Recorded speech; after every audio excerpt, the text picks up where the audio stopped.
আসসালামু আলাইকুম। সবাই কেমন আছেন? আশা করি ভালো আছেন। আলহামদুলিল্লাহ আমি ভালো আছি। বরাবরের মতোই আমি আবার আসলাম কলিং বিষয় সম্পর্কে কিছু কথা বলতে। অনেক ভাই কমেন্ট করেছেন, ভালো মন্দ সবই করেছেন। কেউ বলেছেন কোনো দিনও মালয়েশিয়া সম্ভব না। তবে আলহামদুলিল্লাহ মালয়েশিয়ার কলিং ভিসা সত্যি সত্যি খুলে গেছে। আপনারা যারা মালয়েশিয়া আসার জন্য ইচ্ছুক অবশ্যই আপনারা এজেন্সির সাথে যোগাযোগ করবেন, যে সকল রেকর্ডিং এজেন্সির লাইসেন্স প্রাপ্ত সরকারের অনুমতি আছে তাদের সাথে আপনারা যোগাযোগ করবেন। তাহলে আপনারা সঠিকভাবেই মালয়েশিয়া আসতে পারবেন। বাংলাদেশে দূতাবাস মালয়েশিয়াতে আছে, ওই জায়গা থেকে অলরেডি আপনার অ্যাপয়েন্টমেন্ট চালু করে দিয়েছে। যে সকল এজেন্সির অ্যাপয়েন্টমেন্ট নেওয়ার ইচ্ছা আছে অবশ্যই তারা নিব তাদের কাছ থেকে। আর আপনারা যারা মালয়েশিয়া আসার জন্য ইচ্ছুক অবশ্যই আপনারা রেকর্ডিং এজেন্সির সাথে যোগাযোগ করবেন, বা যারা লাইসেন্স প্রাপ্ত। এরপরে হলো আপনারা বলতে পারেন ভাই কি বিষয়ে লোক নেব, কি কাজের জন্য লোক নেব? ভাই এখন বর্তমান একটা খাদি লোক আনবো, সেটা হলো প্লান্টেশন। প্লান্টেশন মানে হলো আপনার পাম বাগান।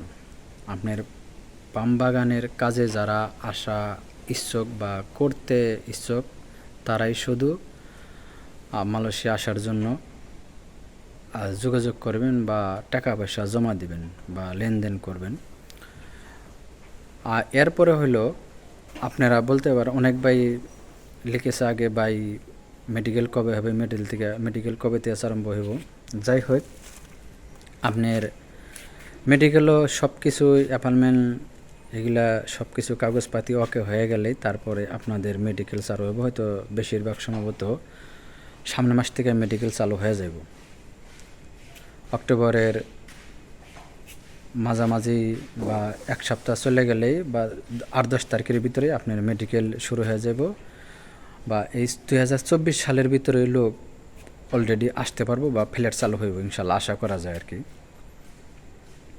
তবে যাই হোক, আপনারা যারা মালয়েশিয়া আসবেন অবশ্যই এজেন্সির সাথে যোগাযোগ করবেন বা টাকা পয়সা, আর যারা টাকা পয়সা লেনদেন করবেন অবশ্যই সাবধান। যে সকল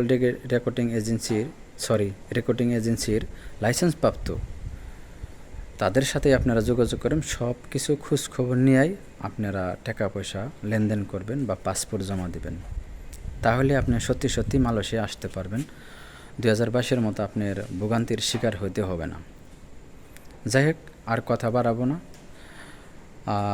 এরপরে হলো আপনারা কত টাকার ভিতরে আসতে পারেন। তো সীমিত টাকা লাগবে, 1-1.5 লাখ টাকার ভিতরে আপনারা মালয়েশিয়া আসতে পারবেন। আর এরপরে যদি বেশি টাকা নেয় এটা হলো এজেন্সির ব্যক্তিগত ব্যাপার।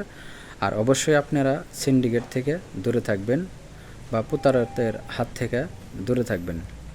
যে সকল এজেন্সিগুলা আপনার বেশি অতিরিক্ত টাকা নেওয়ার জন্য চেষ্টা করব, অবশ্যই আপনারা তারে প্রতারণার মতো মনে করবেন। বা আপনারা বর্তমান যে সরকার, এরপরে আপনার আর্মি শাসন ক্ষমতা আছে আর্মিদের হাতে, অবশ্যই আপনি আপনারা আইনের সাথে আইনের আশ্রয় নেবেন অবশ্যই, ঠিক আছে। যাই হোক, তবে আশা করা যায় সিন্ডিকেট বেশি হবে না। আজকের ভিডিওটা এই পর্যন্তই ভাই। কথায় টুটিতে যদি ভুল হয়ে থাকে অবশ্যই ক্ষমা দৃষ্টিতে দেখবেন। আর আপনার মতামত অবশ্যই কমেন্টে জানাবেন, আমি কমেন্টের উত্তর দেওয়ার চেষ্টা করব যত দূরত্ব পারি, ঠিক আছে। ভিডিওটা দেখার পরে যদি ভালো লাগে অবশ্যই আপনি যদি আমার চ্যানেলে নতুন হয়ে থাকুন চ্যানেলটা সাবস্ক্রাইব করে দেবেন, পাশে থাকা বেল আইকন অন করে রাখবেন। পেজ থেকে দেখলে পেজটা ফলো দিয়ে বেশি বেশি সবাইকে দেখার সুযোগ করে দিবেন। সবাই ভালো থাকবেন, সুস্থ থাকবেন। দেখা হবে না কোনো নতুন ভিডিওতে। আল্লাহ হাফেজ।